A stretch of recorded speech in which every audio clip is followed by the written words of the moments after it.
So hello, I'm Maya Grace in case you don't know, and today we're going to be learning how to make all of the views of the long bow in my bow pack pattern. The bow pack patterns are designed to supplement all of the future EGL and Lolita sewing patterns that I will be releasing in the future. In this pattern you will find the long bow pattern piece, which comes with 4 variations that we're talking about today.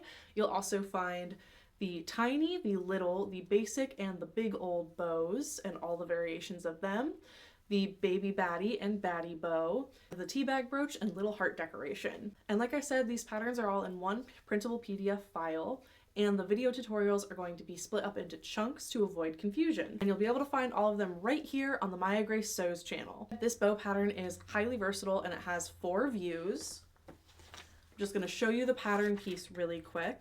So this is cut on the fold, and you'll see you can fold it here to have 2 different lengths. And then this piece right here where the pattern piece can be folded, and that's one way that you make a bow. You can also cut out on the fold a piece that is this size and use that as a supplementary bow. I'll have some pictures showing exactly what I mean in just a moment. But let's talk about all 4 of the views real quick. So the standard longbow comes in 2 lengths, long and really long. This really long bow is great for pinning to the back of a dress if you want to mimic the look of waist ties but in a more structured way, or if you just love the look of Regency dresses with their dramatic bow tails trailing in the wind. Little loop bow, which is just a charming classic bow that looks like the kind you would cut out of ribbon. You actually can use ribbon to do this pattern, just instead of cutting and sewing fabric to make it essentially into a ribbon, you can lay it down and use the pattern piece as a guide, so there is a bunch of versatility there, but I'm getting ahead of myself. And then there is the butterfly bow, and this is made with 2 stacks of loops on top of it for a highly dramatic look. I think it would look really nicely like on a neckline or on a waist or like draped on a skirt, and obviously it works great like a head bow. And if you want your ribbons to be very, very flowy, what you're going to want to do is finish the edge with a satin stitch instead of sewing 2 pieces together. But I will be showing you how to do that later in the tutorial. I just want you to know that this bow has options so you can plan accordingly. My goal for this whole bow pack is that all of these patterns could be done in self fabric from a JSK or OP project so that everything could match really nicely and give home and beginner sewists an achievable and accessible, non-frustrating project that would result in a lot of possible ways to cord. But I also wanted it to have the option to be done with like a super light and airy complementary fabric or a ribbon so that there would be room to advance your skills once you were comfy with the concept. Something for everyone and room to grow. But with that said, let's get sewing. For every bow possible with this pattern piece, you are going to cut it out on the fold, just as you see me doing here. All of the seam allowance is already included. That would be 5/8 on each edge. And whenever you go to cut the corner there, I would suggest just cutting a straight line and marking your V with chalk. Don't forget to get both sides. And for the second bow, you're going to do the exact same thing, except you're going to use the shorter bow lines as a guideline. Now, depending on how you plan on finishing your bow, you'll either want to cut out 1 pattern piece or 2. If you want to use bag lining to finish your bow ribbons, you'll cut out 2 pattern pieces. However, if you're going to use a satin stitch, you will only need 1 piece. So cut out 1 of your bow tails and 1 of your bow loops if you are cutting a separate bow loop. In order to cut one of the bow loops, you're going to fold on the marked line and fold the extra paper underneath just so that you don't have to deal with it. Then you're going to line it up on the fold of your fabric and cut it out, just like you would any other pattern piece. And lastly, to cut out your bow ribbon, for every bow that you plan on constructing, cut out 1 singular bow ribbon. And you can do these as 1 long line to make it more convenient to sew them into tubes later. To construct your bow, you're going to go ahead and place both pieces right sides together and make sure that you can see the V's that you marked so you'll be able to follow them with your machine. At the center fold of your bow, you're going to want a little gap so that you can turn your bow right sides out whenever you're done sewing. Start and end your stitch with a back stitch and sew 5/8 of an inch from the edge.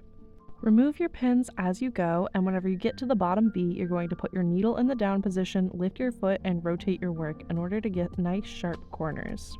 And because you're going all the way around the edge of this bow, you'll wind up doing the V's twice before winding right back up where you started. Be sure to leave that gap where you need it and backstitch at the end of your stitch line. I like to use double pins to remind myself where I need to stop and backstitch. Now you're going to want to clip your corners so that they turn right side out and look nice. I'm also trimming my seam allowance to prevent bulk, and I'm going to clip right in that inner V just to free up the fabric and let it turn right sides out. Be really careful not to cut into your stitch lines though. When it comes to trimming the bulk off of your seams, you really can take more than you think you ought to, especially on those corners. You want to have as little seam allowance as possible so that it'll turn right sides out and be sharp and crisp and look nice. Here you can see me using a round-edged bodkin to turn my corners right sides out and make sure that they're popping out just how I want them. Alternatively, you can use a pencil or a chopstick. You can also use a seam ripper to pull on the fabric thread by thread and encourage it to pop the rest of the way out and look as sharp as possible. After you finish this, you'll want to press your bow well. If you're sewing one of the alternate bow loopies, what you're going to do is simply sew on the two long edges and leave the shorter edges open on the ends so that you can turn it right sides out. No need to leave a hole in the middle. Finishing the edge with a satin stitch is another option that you can do as opposed to bag lining your pieces. And in order to do that, you're going to check your machine settings and see if it has a satin stitch available. My machine thankfully has a scalloped edge satin stitch, and that's the one that I'm going to be using. As you can see, I am pulling on my fabric as I sew it, both from the back and the front, in order to give it a little bit of stabilization. This will help my stitches go in nice and crisp and even.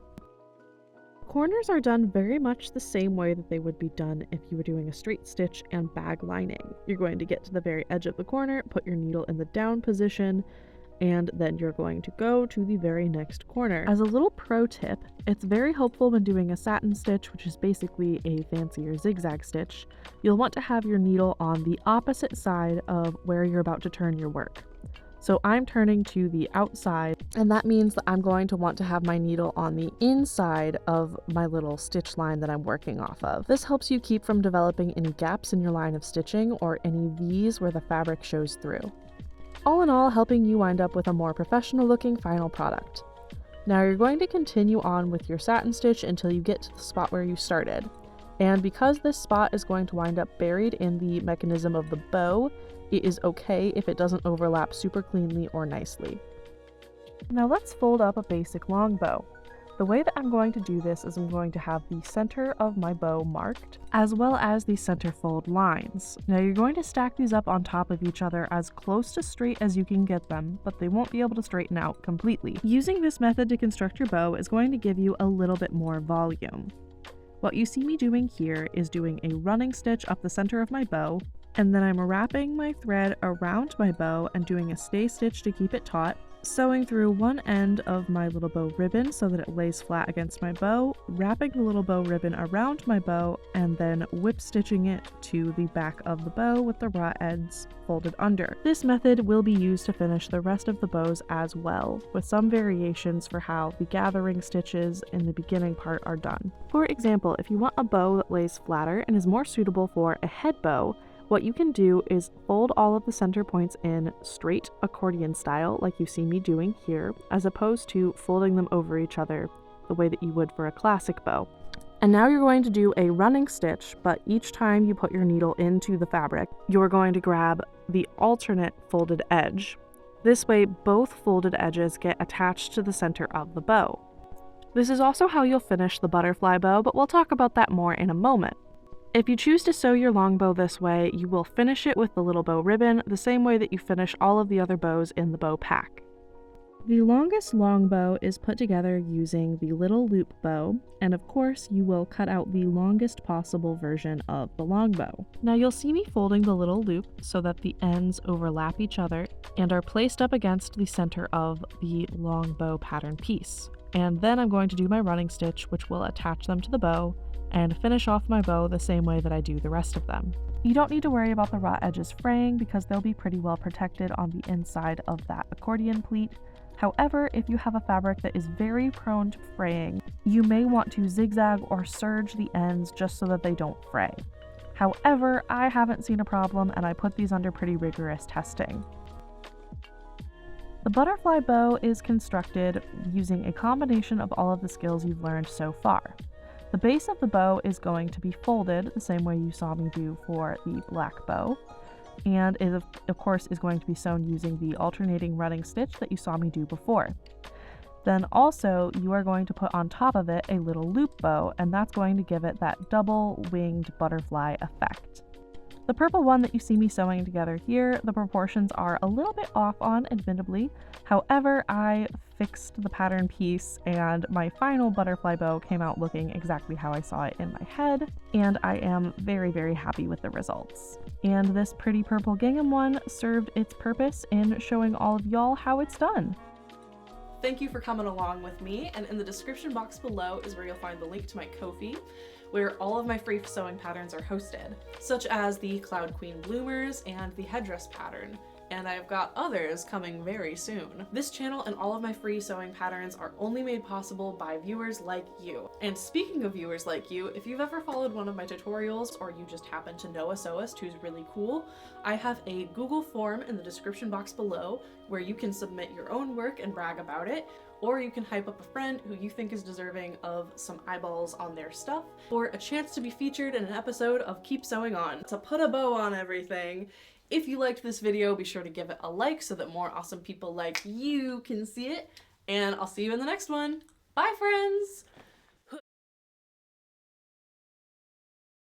Now I just gotta go change my outfit 3 more times. I get a moment of appreciation for the cord. Oh. Bearamy likes my outfit. Isn't that right, Bearamy?